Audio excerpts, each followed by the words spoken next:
So this morning you're going to hear from 7 of us, including me, talking about our experience at this year's UU General Assembly. 2 of them are videos. They're not here this morning.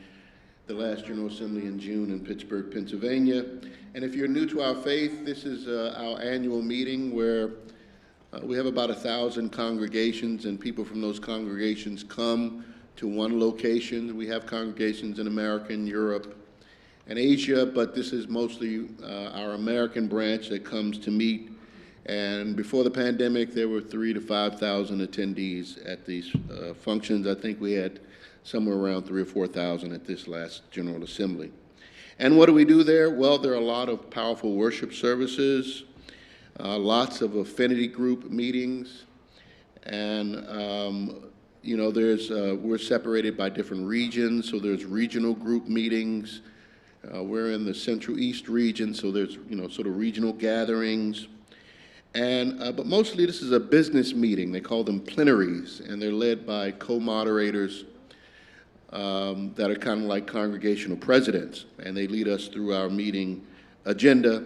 And of course, there's things we vote on, things pertinent to our faith, including the 3 or 4 issues nationally that we will be supporting, social justice-wise. And as mentioned, any bylaws or governance changes. When positions change, we have a board of trustees made up of members from various congregations. At the national level, we're headquartered in Boston, Massachusetts. And so very much what we do here on a local level is mimicked on a national level to give you a better understanding of what's happening there. And every 6 years, we vote on a new president, and we just voted in a new president who's our first BIPOC, queer woman president in our association's history. I think that deserves a round of applause.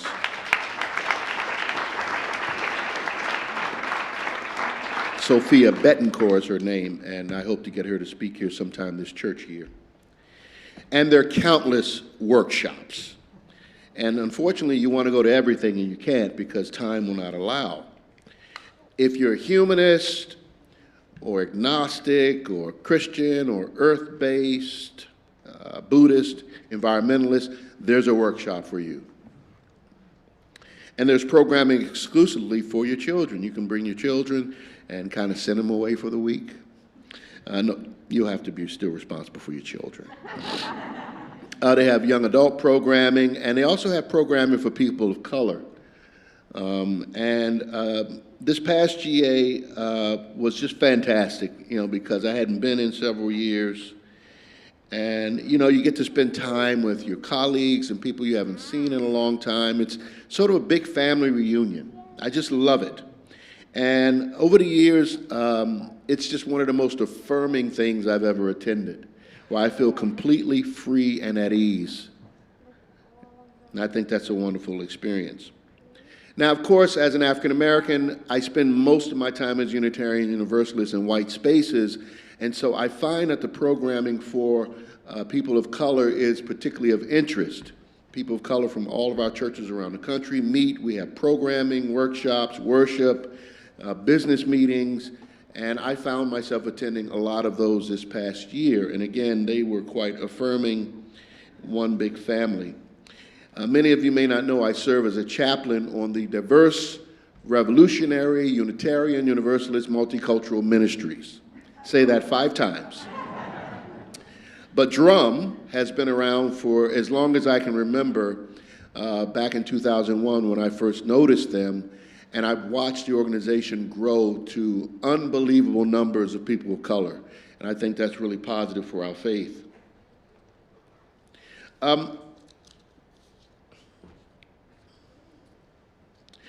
There's a lot of fun stuff to do, too. Every night there's dances and nightcaps and lots of hugs and love, friendly conversation. It's basically a big social event.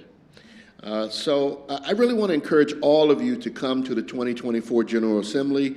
It's going to be virtual.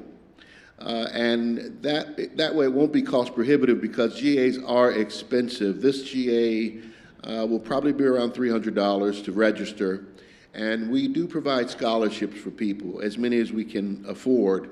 So do look for that. I'd love for 100 of us to attend online this year in June. And in preparation for 2025, because General Assembly will be in Baltimore, Maryland.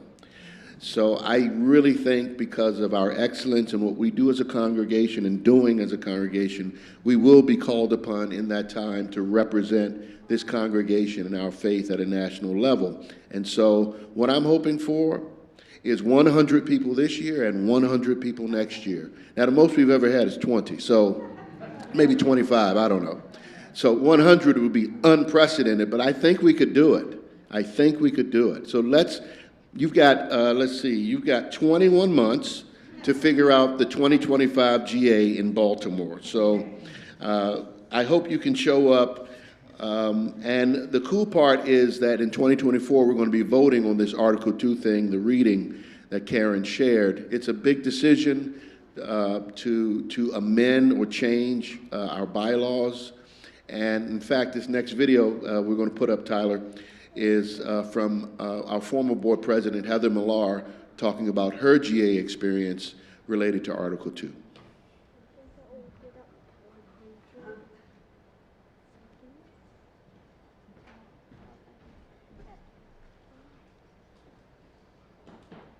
Good morning. My name's Heather Millar, and I had the privilege of representing UUCA this past June in Pittsburgh at the Unitarian Universalist Association's General Assembly. I've attended several General Assemblies, in person, online, and this year as a hybrid. I really enjoy attending GA because it's a chance to hang out and thus get to know other people from our church and from churches across the country and even around the world. For several years now, there have been discussions about revising our principles. People propose changes to the first principle about the worth and dignity of each person, the fifth principle about the use of democratic processes, the seventh principle about the interdependent web of which we are a part, and our church, along with many other congregations, have approved an eighth principle to accountably dismantle racism and other oppressions in ourselves and our institutions. Because of all this discussion several years ago, UUA decided to take a deep dive into what makes us join Unitarian Universalism and then keep coming back. They appointed a study commission to examine all these interviews, and the study commission published their report in January. They came up with, instead of a list of values, they came up with a graphic with love at the center and listing what they heard as our core values around that center of love. Throughout the spring, there were opportunities to discuss their proposal, and at General Assembly, we heard several proposed amendments to it. We approved a few, and we rejected many. Now, the study commission is going to incorporate these amendments, and we voted to continue the discussion. So happily, this year, we will get a revised Article 2 proposal. We'll get to discuss it, and then at next year's General Assembly, we will get to make a final version and then a final vote as to whether or not we're going to change how we present our core values. I'm really excited about this opportunity. Many of you have heard me speak of Article 2 before, and I look forward to more conversations. Stay tuned.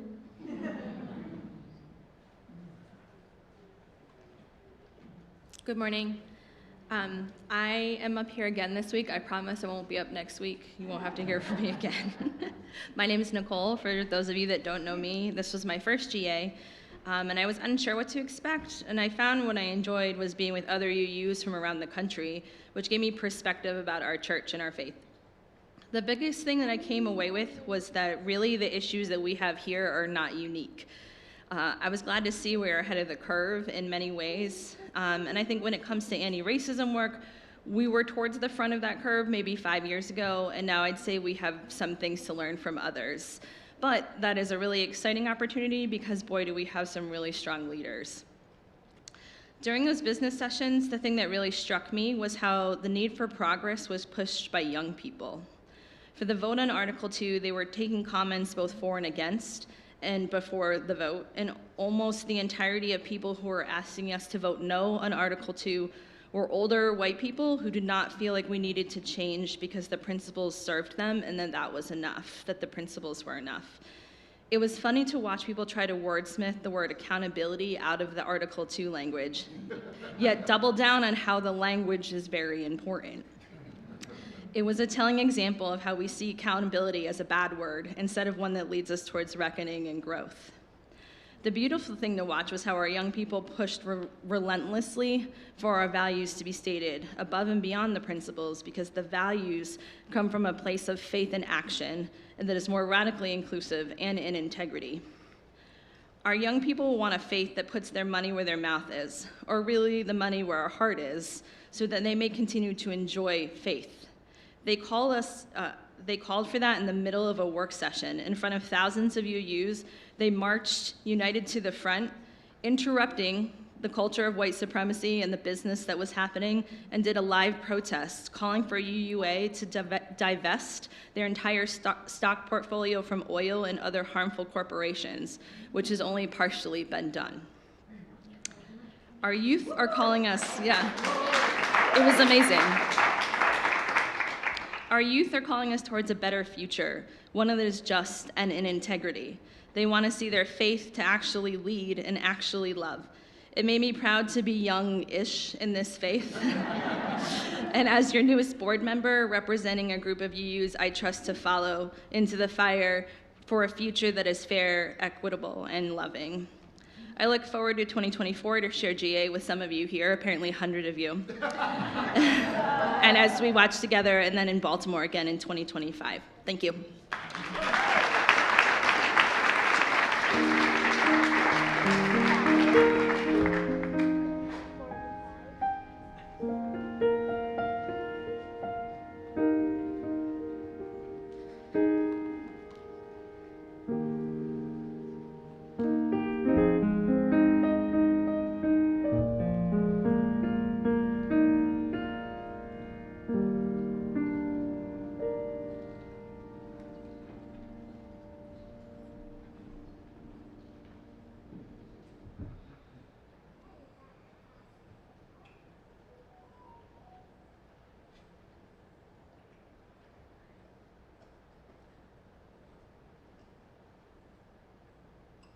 Good morning. I'm Sarah Devlin Trumbull, Director of Faith Formation. As you may know, I'm relatively new to this position, actually coming up on the end of my first year as the director here at UUCA.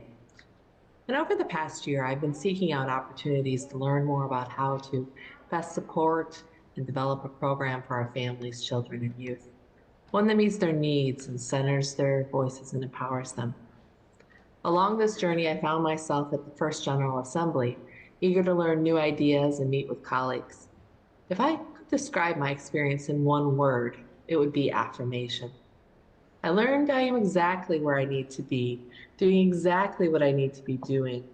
I learned that all the new ideas and directions I want to take faith formation at UUCA is exactly the direction that UUA and Loretta is moving. I felt affirmed that I am setting a course to meet these shared goals for our program. I was affirmed at the Thoughts to the Future lecture that intergenerational activities and programs build beloved community. Relationship building is key, and those relationships shouldn't be trapped in age groups. So this year we're offering interfaith sessions here at UUCA, a way that children and congregants of all ages can come to after hour to learn about different faiths and cultures alongside each other. Our children are essential to the rich fabric of our community. They become the keepers of our culture. So we must make space for them to be part of our services, to learn our rituals, sing alongside us, and connect with us. That means meeting them where they're at. A noisy church is truly a joyful church. This was affirmed. I found affirmation at the youth empowerment lecture. The youth voices need to be at the center. We need to empower our youth. This year, we're piloting a new way to lead the high school youth group. Instead of hiring a new high school youth coordinator, we hired 7 of our high schoolers to lead it. After working with Mentor Maryland, we've developed a new approach to supporting our youth. They make the choices. They choose the social justice work and social activities. And then our team of 4 adult advisors act as a connector, offering resources, not leading. At a powerful lecture on fascism, it was affirmed that fascists hate the joy we find in doing liberation work. It felt very affirming that we are moving forward with intention and vision. UUCA is moving in the right direction. I believe we are past stumbling. We are finding our stride.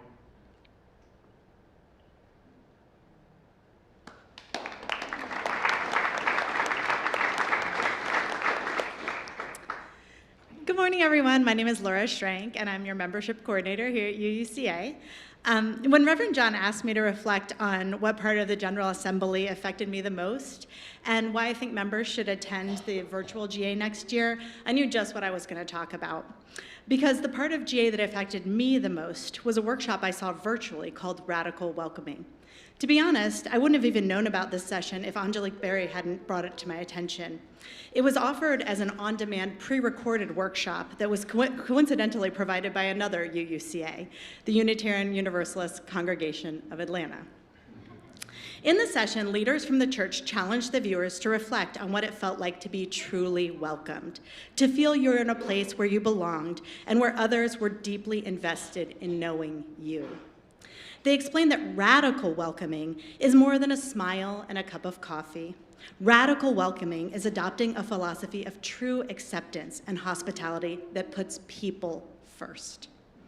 In my work as membership coordinator here at UUCA, our UUCA, I strive to be welcoming. I try hard to learn people's names, get to know them, and connect them within our community. This workshop pushed me to look more deeply at what we do well at UUCA and what we can do better.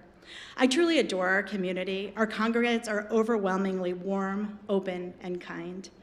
And I feel we're ready to take the next step to do the work to become radically welcoming. What does this mean? To me, it means taking a closer look at ourselves to identify our strengths and weaknesses, and then working to actively improve. For us as congregants, it means taking the initiative to greet and start conversations with people we don't know. It means participating in activities that intentionally builds community, like our Connecting Conversations, a middle hour session after this, as well as our different meetups, covenant groups, small group activities, social justice work. It means taking the Building Beloved Communities 8th Principle series to educate ourselves about subtle acts of inclusion and microaggressions, but then going a step further to avoid these missteps. And when these missteps occur, because they will, it means making amends and learning from our mistakes. Even sitting toward the front of the sanctuary in the center of the rows when you arrive can be an act of radical welcoming, because it means it's easier for those people arriving later to find a seat without feeling uncomfortable climbing past other people. As you can see today, from the reconfiguration of our seating arrangement, we're even trying to make our sanctuary itself more radically welcoming by shortening the rows and making more aisles so there's not as many middle seats to climb into. And we can thank Janina Ortiz and Marianne Stein for the hard work of making that vision a reality. So thank you to them. Radical welcoming means making our church a safe and comfortable space for all, including individuals with special needs, the elderly, children and families, and individuals from all different backgrounds and walks of life. Radical welcoming means volunteering to help as a greeter, usher, or member of the hospitality team. We could really use the help. But it also is understanding that welcoming is not just the job of those volunteers. We, each individual here, can create an energy of love and welcome that radiates from our congregation. We already do. We are all on our own journey of creating a culture of welcome. I recognize and appreciate all the effort that you all have done and do in this work, and I challenge you, as I challenge myself, to take the next step to becoming more radically welcoming. Thank you.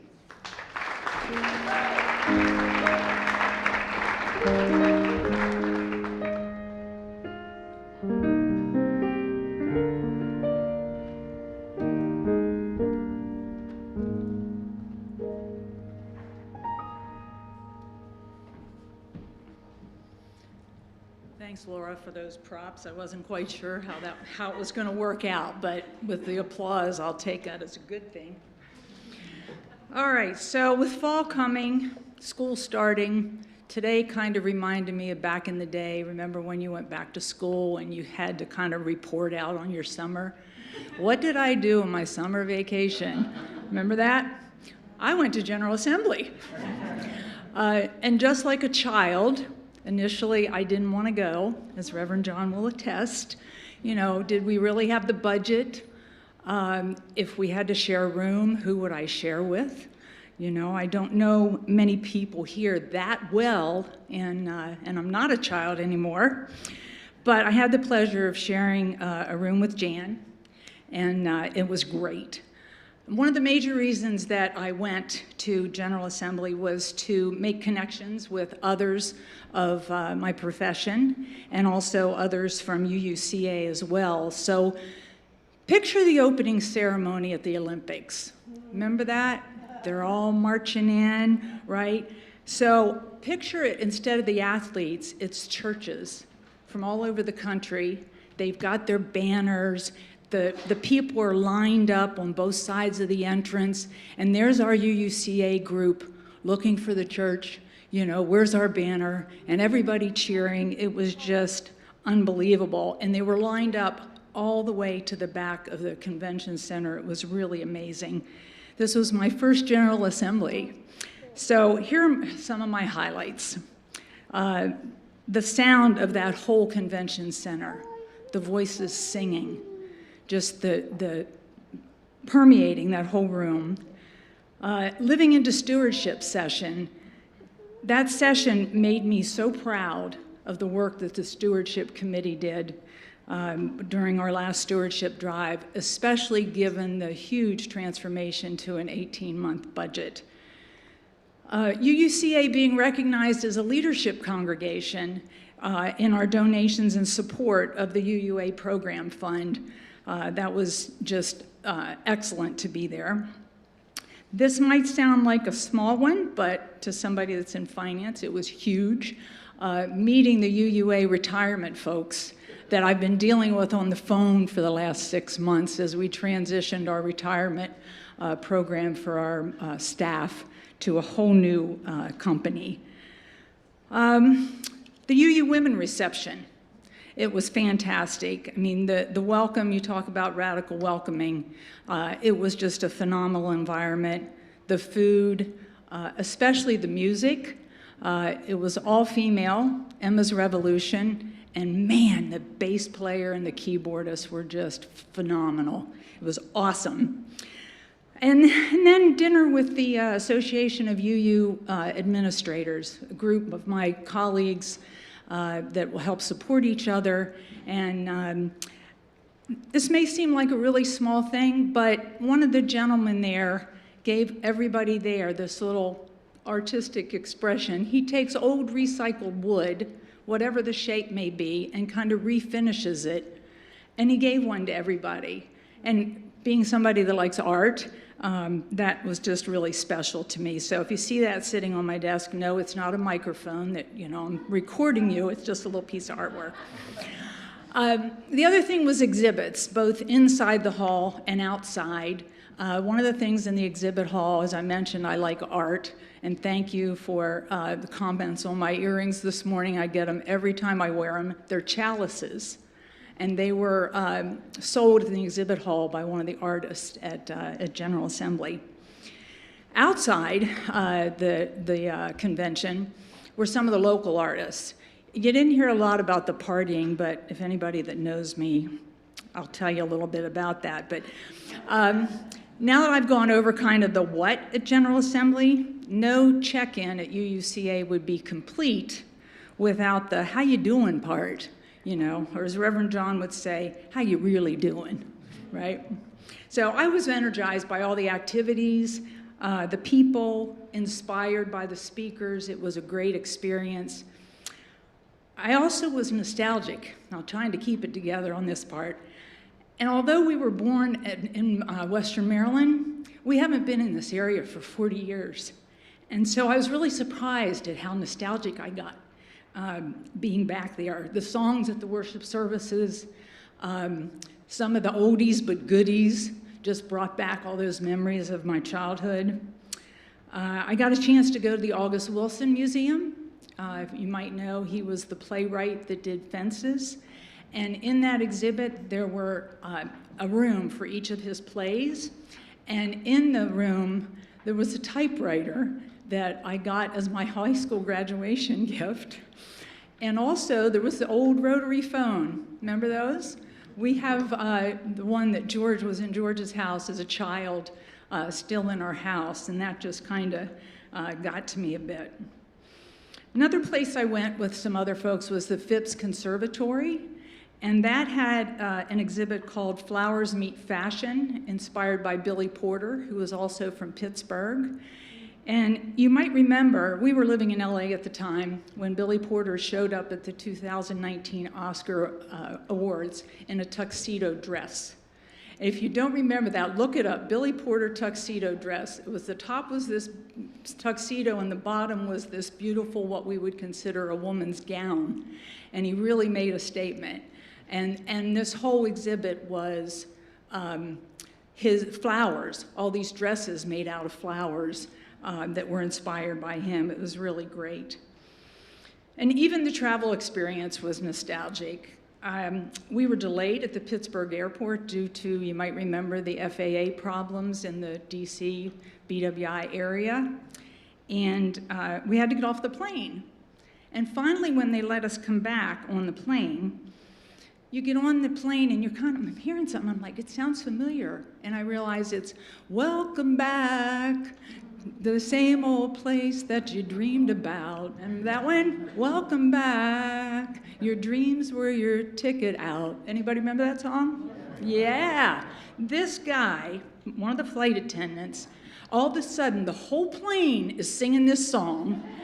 And people are smiling, and we just came off of a 4-hour delay. It was just incredible. It was fantastic. So at the end of the 5 days, I have to say, I was exhausted. But thank you for allowing me the chance to experience General Assembly. I am so grateful to have connected with all the people and get reconnected with this area a bit. So thank you.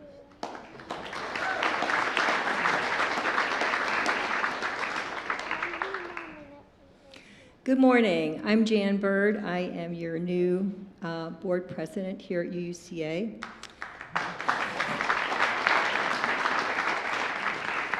This was not my first GA. I became a UU back in the 1980s and had heard about our larger organization of the Unitarian Universalist Association and its annual meeting, General Assembly.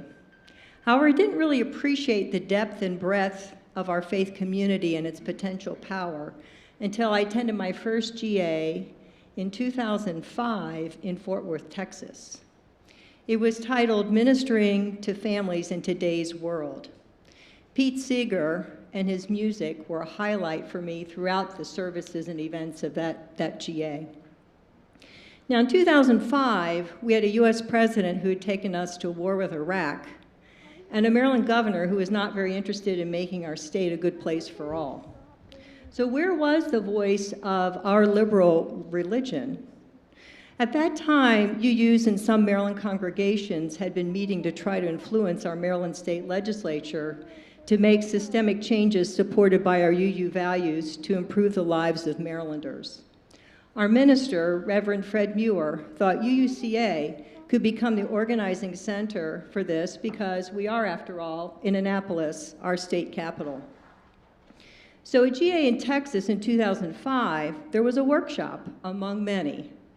and the opportunity to meet with UUs from all over the country, and learned that in California, the UUs had begun the California UU Legislative Ministry, and other states were looking to do the same.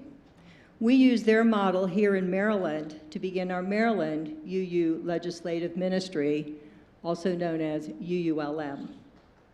At this year's GA in Pittsburgh, there are now over 20 statewide justice organizations who are based in UU congregations. And we met in a hybrid format. So these are grassroots groups of UUs. It's not a top-down, it's not the UUA saying we're going to work on this. It's grassroots from communities in states throughout the country who have organized as statewide advocacy networks. And it's different things in different states, depending upon what their needs are. But we were able to share information on strategies and successes to work on advancing our UU values where we live. So this is just an example of how our faith can organize to have an impact on our lives and our communities. And needless to say, I can echo every other good thought that has come from the folks who spoke earlier today. GA is a blast. It's so energizing. To be there in person, the music is wonderful, the services are great. There's more than you could possibly go to. You really have to be selective. But I really enjoyed going this year, and especially getting to know the other folks who went from UUCA and reconnecting with other people I had met over time. I just love being with my people. Thank you.